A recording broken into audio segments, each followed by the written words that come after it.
بسم اللہ الرحمن الرحیم۔ السلام علیکم ورحمۃ اللہ وبرکاتہ۔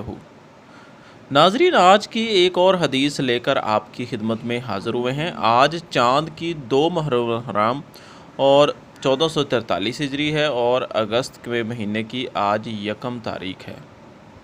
آج سوموار کا دن ہے جب یہ ویڈیو ہم بنا رہے ہیں۔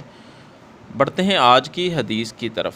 آج کی حدیث ترمذی شریف سے لی گئی ہے اور حدیث کا نمبر ہے 2443۔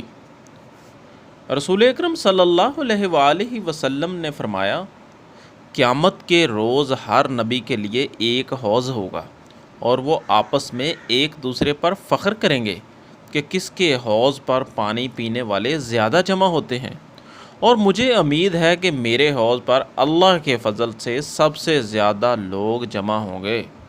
یعنی نبی پاک صلی اللہ علیہ وآلہ وسلم نے فرمایا کہ جب حوض لگے ہوں گے، سارے حوض آپس میں قریب ہوں گے، تو ہر نبی ایک دوسرے پر فخر کرے گا کہ کس کے جو عوام ہے وہ زیادہ ہے، امتی ہے۔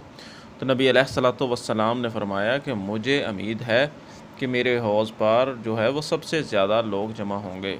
اللہ سے دعا ہے کہ اللہ تعالی ہمیں بھی حوض کوثر نصیب عطا فرمائے اور نبی پاک صلی اللہ علیہ وآلہ وسلم کی شفاعت نصیب عطا فرمائے۔ سب لوگ کمنٹس میں آمین ضرور لکھیے گا۔ اب ملتے ہیں نئی ویڈیو میں۔ ناظرین، اس ویڈیو پیغام کو شیئر ضرور کیجیے گا۔ السلام علیکم ورحمۃ اللہ وبرکاتہ۔